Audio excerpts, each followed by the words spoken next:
Comme chaque année, le mois de décembre est particulièrement chargé en sorties. Alors je sais que selon vous, il n'y a pas forcément eu tant de ça de gros films qui sont sortis, mais je peux vous assurer qu'il y en a beaucoup.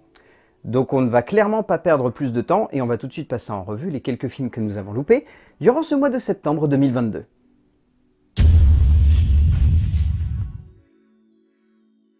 Comme d'habitude, j'en profite aussi pour rattraper quelques films que j'ai loupés durant l'été, comme cette petite proposition de cinéma assez étonnante. Clairement, ce petit pitch fort sympathique autour d'une jeune femme perdant la mémoire identitaire et devant retrouver qui elle est me donnait envie sans forcément plus de passion que cela pour le projet, mais il y avait un enthousiasme évident de ma part pour le long métrage de Muriel Magellan. Indéniablement, on est sur l'exemple type du long métrage purement et simplement classique, que ce soit dans le fond ou dans la forme. Mais il faut également reconnaître que la cinéaste maîtrise cette manière de développer et de concevoir son œuvre, donnant lieu à un moment de cinéma sincère et juste, qui ne révolutionnera jamais le genre, mais il semble évident que ce n'est pas l'intention de la cinéaste. Ajoutons à ça la présence charismatique de Sarah Giraudot, aussi radieuse que lumineuse, apportant un peps et une énergie évidente à ce moment de cinéma qu'elle domine à la perfection, pour une œuvre qu'elle rend enivrante par sa subtile et douce interprétation. Une petite douceur qui a particulièrement bien ponctué ma fin d'été.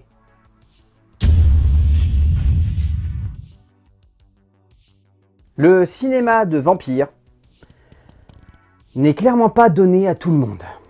Et pourtant, le genre s'est renouvelé avec le temps, offrant parfois de jolis moments de bravoure, offrant également son lot de déceptions, mais emmenant toujours dans son sillage un besoin de comprendre ce personnage mythologique et très cinématographique, inspirant de nombreux auteurs au fil des décennies. Mais Jessica M. Thompson s'est complètement perdue dans une démarche créative aussi terne que finalement stérile, offrant un moment de cinéma oscillant constamment entre premier degré pseudo-romantique assez ridicule dans sa première partie, avant de littéralement sombrer dans le pathétique, grotesque et forcé d'un cinéma d'épouvante lourdingue et poussif, où la caricature s'enchaîne avec les instants de comédie non voulus par la cinéaste américaine. Et il ne faut pas attendre grand chose de la part de Nathalie Emmanuel, l'actrice ne parvenant jamais à donner de la crédibilité à son héroïne, se contentant presque simplement d'enchaîner les scènes stéréotypées et convenues, sans jamais amener de profondeur à son tout. Du coup, un énième film d'épouvante, ringard, cliché, et assez débile.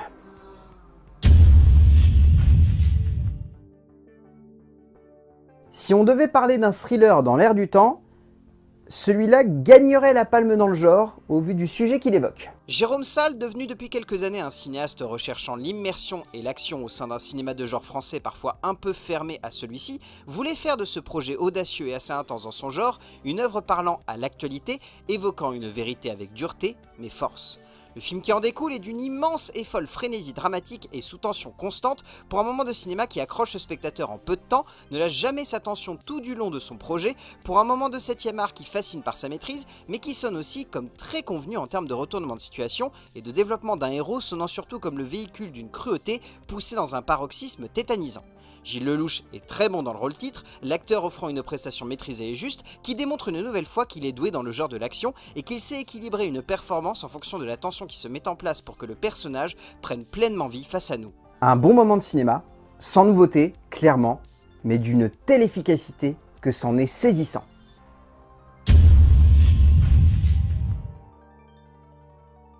L'histoire regorge de petits faits plus ou moins importants, mais la plupart, il faut l'avouer, quand ils sont traités au cinéma, sont assez marquants dans leur genre. Sur le papier, ce récit sonnait comme particulièrement atypique. Le récit d'un président perdu entre deux guerres, d'un homme qui n'a pas su trouver sa place, mais surtout d'un idéaliste incapable de cerner l'époque dans laquelle il se trouvait, cherchant désespérément à changer la France, sans voir qu'elle ne le souhaitait pas. Jean-Marc Perret-Fétit nous propose un voyage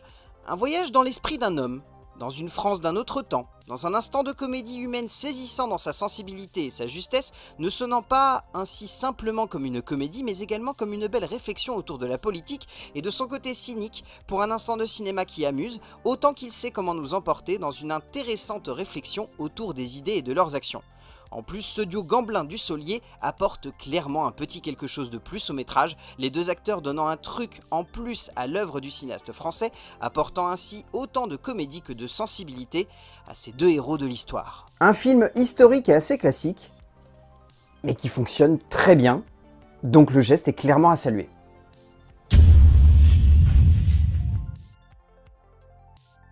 Actualité toujours, avec un film beaucoup plus rude, mais surtout très intense. Une intensité souhaitée par une auteure au cœur du sujet qu'elle évoque, sa vie ayant été bousculée par les attentats qu'elle cherche à dépeindre, au cœur d'une œuvre ne cherchant pas uniquement à évoquer la cruauté de l'humain, mais surtout la beauté de la reconstruction après la cassure. Alice Winocourt nous offre une œuvre lumineuse, un moment de cinéma rempli d'espoir et de puissance cinématographique, pour un film d'une délicatesse folle dans son approche du dramatique, mais également d'une intensité rare dans sa construction et son évolution du tragique, au cœur d'un film où il fallait de la subtilité pour ne pas tomber dans le pathos le plus dur. Mais il faut bien avouer qu'il y a tout de même pas mal de pathos, et même s'il est bien dosé, il est parfois un peu trop lourd. Mais encore une fois, cela est bien épongé par la puissance de l'interprétation d'une Virginie Efira tout simplement radieuse, actrice solaire parvenant à porter avec une maestria folle toute la justesse d'une émotion qu'elle réussit à saisir à la gorge du spectateur pour un moment de cinéma qu'elle rend magique. Une œuvre marquante, nécessaire je pense, politique, ça semble évident, mais surtout une très belle œuvre qui comprend l'humain.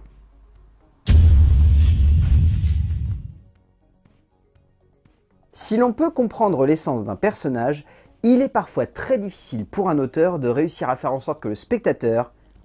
se mette dans sa tête. Pourtant, c'est le pari audacieux qu'a souhaité nous offrir Céline Devaux, le temps d'une œuvre souhaitant à la fois nous plonger dans l'esprit d'une jeune femme pleine d'ambition, mais également construire une œuvre parlant d'enfermement, de solitude, d'échec aussi, mais surtout d'une profonde remise en question. Jeanne est un personnage de cinéma que Devaux veut construire comme une coquille dans laquelle le spectateur va aller se réfugier. Et en cela, le film fonctionne plus que bien. Permet de contenir et de porter une douceur évidente et confondante de justesse qui marque par une tendresse folle, même si pour autant on peut trouver le film très classique, très convenu par de nombreux aspects, et un poil trop simple dans sa manière de faire évoluer son héroïne, surtout dans sa conclusion. Mais Blanche Gardin fonctionne ici si bien qu'elle parvient à rattraper une énorme partie de ses maladresses pour délivrer une prestation tout en douceur, pour un moment de cinéma qu'elle rend aussi à fleur de peau que cette héroïne assez hors norme dans son genre. Pour un film qui touche, mais qui surtout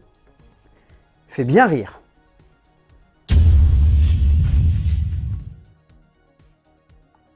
Il va vraiment falloir que Disney se remette en question pour arrêter de constamment aller pomper des trucs qu'ils ont fait dans le passé et vouloir les remettre au goût du jour. Car dans son genre, il est évident que l'on est habitué aujourd'hui à voir au cinéma des œuvres du passé. Revenir avec un lifting plus ou moins réussi, mais tout de même, la plupart du temps, il y a quand même un peu d'évolution avant de simplement se dire que la recette originale fonctionnait et qu'il faut garder la même chose. Pourtant, entre les mains de Robert Zemeckis, on aurait clairement pu imaginer un remake créatif et assez juste dans sa construction pour donner lieu à un peu plus qu'encore et toujours la même chose. Mais non. À la place, on a un scénario d'une immense pauvreté, ne cherchant jamais à saisir le message du premier film dans son essence la plus pure et simple, lui apportant toute sa logique, pour donner lieu à un script mou et sans saveur, où Zemeckis s'éclate à la mise en scène, sans forcément briller aussi bien qu'il a pu le faire dans le passé très clairement. Signalons que Tom Hanks est plutôt sympathique, sans forcément être parfait, mais que l'ensemble du casting est assez bizarre, et ne fonctionne pas très bien, renforçant encore plus cette sensation de voir un film qui n'a pas vraiment de sens, pris simplement comme cela. Démontrant bien qu'un remake, même s'il a un bon réalisateur, se doit surtout d'avoir une utilité lorsqu'on décide de le concevoir.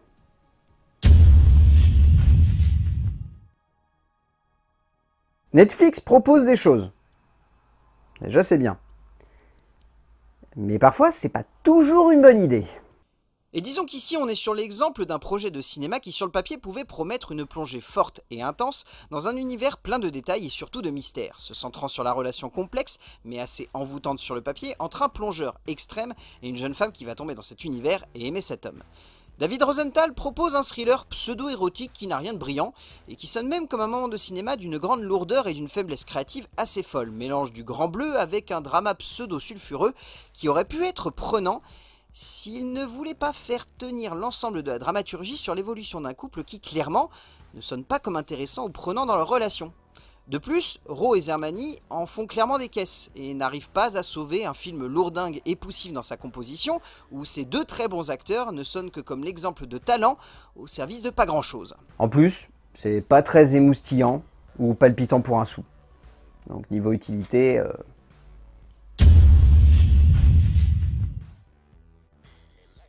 Il y a des films où parfois, on se demande tout simplement ce qui est passé dans la tête de l'auteur pour réussir à concevoir un tel truc. En même temps, devant un tel projet, un film se définissant comme une fantaisie musicale, on ne peut que se demander ce que l'auteur aux commandes pourrait nous offrir. Donc en un sens, la curiosité est de mise pour une telle proposition de cinéma, même si la proposition est particulièrement courte. Mais clairement, le projet de Raul Padró Rodriguez fait partie de cette catégorie de films que je n'aime pas. Le genre à se prendre le chou pour tenter de construire une forme de comédie étrange et tordue, jouant avec les mots avec bizarrerie, sans véritable cohérence pour le spectateur, donnant simplement l'impression d'être perché sans être juste, et laissant un goût amer en bouche sans donner envie de mieux comprendre ce que le projet a cherché réellement à nous transmettre. Après, les acteurs sont bons, les chorégraphies sont bien faites, il y a une ambiance et un tout qui sonne comme atypique, mais pour moi, ça ne suffit pas à tenir un film trop étrange dans son genre pour réussir à aussi facilement nous captiver de tout son long et nous satisfaire dans sa conclusion, un peu jetée au visage du spectateur. C'est pas très intéressant,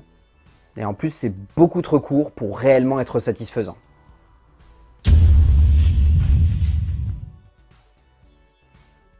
Il y a des cinéastes qui font bien le taf, mais qui clairement ne tentent pas grand chose derrière.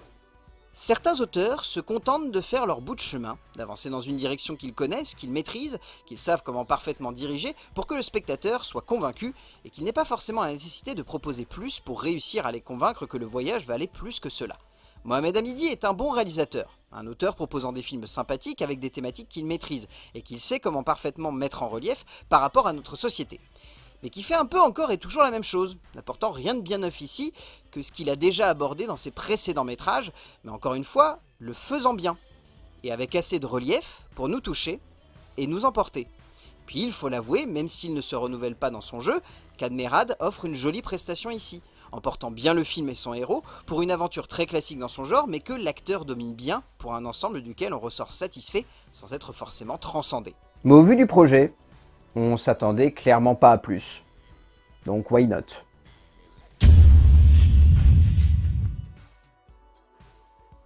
Il est souvent difficile de penser quelque chose au vu d'un projet par le biais de son affiche, et lorsque l'on arrive dans la salle,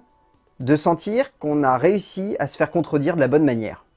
Car clairement, et n'essayez pas de me faire penser le contraire, lorsque l'on voyait l'affiche du nouveau long métrage de Christian Carillon, on pouvait facilement imaginer ce que cela allait donner, que ce soit la faute à un titre sonnant comme la comédie ringarde du mois, ou ce casting aussi bizarre qu'incongru. Mais heureusement, le hasard nous fait parfois de jolis tours, et clairement, c'est le cas de ce petit voyage, somme toute très classique dans son écriture et son avancée dramatique, mais nous emportant tout de même dans une jolie petite histoire que le réalisateur français maîtrise assez bien, le temps d'une œuvre, encore une fois très stéréotypée et cliché comme c'est pas permis, mais qui marche, par un rythme soutenu et un sens du mélodrame qui prend aux tripes. Et en plus de cela, le duo Boone-Renaud fonctionne bien, ne révolutionnant pas également le genre, mais les deux acteurs ayant clairement une jolie alchimie, et offrant deux performances très touchantes et entraînantes qui donnent un esprit singulier à ce film qui n'aurait pu être qu'une énième comédie dramatique à la française. Comme quoi, encore une fois, on peut être surpris partout.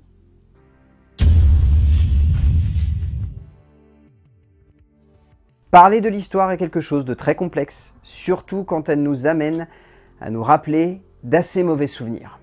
Pourtant, cela est nécessaire, et il est évident que même encore aujourd'hui, plus de 80 ans après le début d'une guerre sombre comme la nuit, il est important que le travail de mémoire, même s'il est parfois complexe et difficile, mérite d'être perduré pour parler de l'homme avec sensibilité et justesse. Et Vera Belmont nous emporte dans ce genre de moment d'animation intense. Un film qui arrive à être un joli moment de mémoire, nécessaire et important, mais surtout un moment de cinéma comprenant son message et le faisant en s'adressant avec justesse et clairvoyance au public qu'elle souhaite transporter, soit une jeunesse qui pourrait sentir que ce devoir de mémoire ne la concerne plus, alors qu'elle est toujours au centre de ce qui se doit d'être retenu et de ne pas se reproduire. De plus, l'auteur peut compter sur un casting vocal parfait emmené par un Jacques Gamblin excellent, une Michel Bernier très juste et un Arthur Dupont simple et attachant en narrateur de cette aventure évocatrice et moderne. Un beau film d'animation, très classique dans son genre, je le reconnais, mais qui plus que jamais semble être nécessaire dans ce qu'il cherche à évoquer.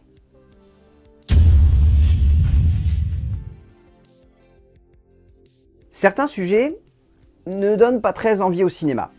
Tout simplement parce que parfois ils sonnent comme beaucoup trop classiques pour réussir à nous surprendre. Mais heureusement, certains vont à l'encontre de cela, même si dans leur manière de concevoir et de raconter une histoire ils peuvent sonner comme simples, voire trop simples, mais donnent tout de même lieu à une œuvre surprenante, étonnante ou radicalement entraînante dans leur manière de concevoir et développer une histoire.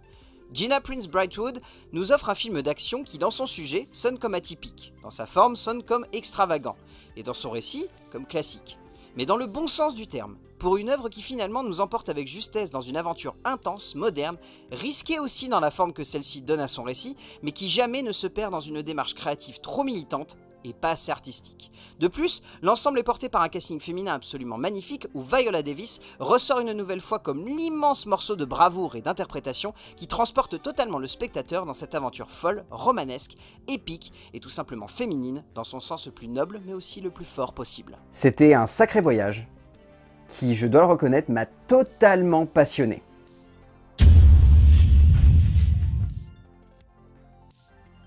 Les icônes traversent le temps, l'espace, mais également les possibilités d'un projet cinématographique qui pourrait sembler les enfermer dans une petite case. Il y a peu finalement aujourd'hui d'icônes de ce calibre-là, capables de captiver et fasciner les foules sans forcément avoir besoin d'en rajouter tant que cela, mais celles d'un temps passé, que parfois nous n'avons pas connu, restent comme les grands symboles d'un possible créatif et artistique toujours aussi énorme.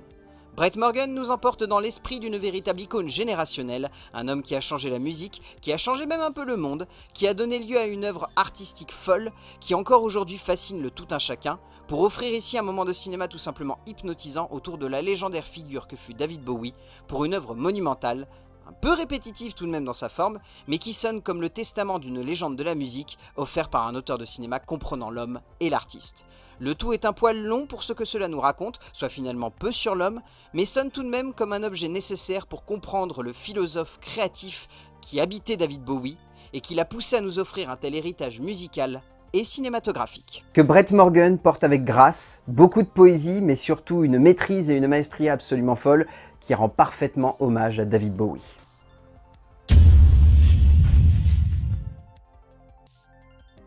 Certains cinéastes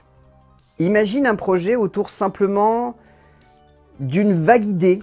qui pourrait peut-être tenir le coup. Clairement, le duo Ducré et Méance, lorsqu'ils ont vendu le projet, ont simplement dû penser le tout comme une bonne blague qui serait suffisante pour réussir à faire tenir un film de bout en bout le temps d'une comédie se voulant assez légère sur le papier, mais qui pouvait potentiellement contenir son lot de surprises. Ce projet tient la route. Ne détonne pas dans sa composition de ses deux héros centrales ou sa manière d'amener les retournements, souvent convenus, d'une idée intéressante, mais sans vague nouveauté ou intensité qui emporterait le tout dans une direction étonnante. Mais au fond, on n'en demande pas forcément autant à une telle proposition de cinéma finalement très simple. L'efficacité se ressent aussi dans ce duo d'acteurs venant d'horizons assez différents, mais où Ahmed Silla apporte une vraie folie, et Bertrand Huskla, cette spontanéité assez jouissive qui soutient le héros et lui donne un charisme évident à l'écran, pour un moment de comédie pétri de bons sentiments, mais assez juste dans son ensemble. Cela ne révolutionne rien, mais cela ne détruit rien non plus. Donc pourquoi pas?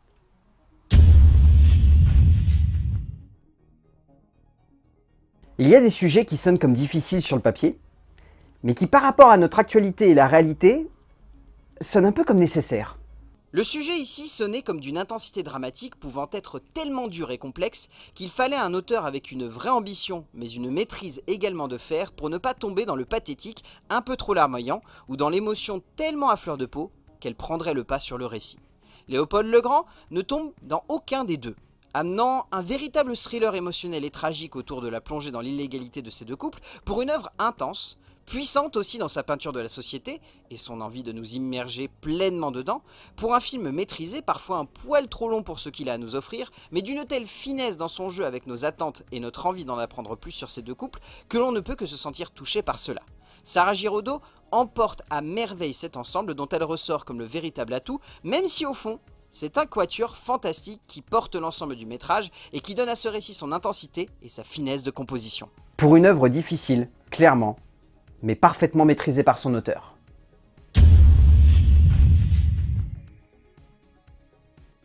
Certains cinéastes aiment jouer avant tout avec un personnage. Si l'on peut parfois avoir l'impression que cela est une idée un peu trop radicale dans la manière de concevoir et de développer un héros ou une héroïne, cela peut parfois donner lieu à des œuvres surprenantes et touchantes, emmenant avec elles une nouvelle manière de concevoir et de comprendre l'immersion. Clairement, le duo Escafre-Müller a voulu baser l'entièreté de leur métrage sur la conception d'une héroïne forte et intense, une femme de caractère qui donne lieu à un moment de cinéma d'une grande poésie, d'une légèreté plus que satisfaisante, pour un ensemble cinématographique loin d'être parfait dans son entièreté, qui est même assez long pour ce qu'il a à nous offrir, mais qui fonctionne bien et qui nous emporte de tout son long, et cela, on le doit notamment à une Karine Viard, absolument magnifique qui délivre une prestation douce et savoureuse dans le personnage de cette femme émouvante et simple qui donne lieu à un moment de cinéma d'une grande justesse, d'une maîtrise assez folle sur de nombreux aspects et qui surtout se tient de bout en bout. Pour un film délicat, surprenant, plein de douceur et de poésie, et parfois c'est tout ce qu'on demande à un moment de cinéma, de nous transporter. Bon, il y avait encore du boulot. Et je suis persuadé que j'ai oublié un paquet de trucs. Mais bon, comme chaque fois, on ne peut pas tout couvrir, mais je pense avoir réussi à vous offrir la plus grande diversité possible ce mois-ci de longs métrages, venant un peu de tous les horizons. Donc j'espère encore une fois que le voyage vous a plu, et n'oubliez pas ce que je vous dis à chaque fois, ce n'est pas parce que l'on ne parle pas de ces films qu'ils sont forcément mauvais.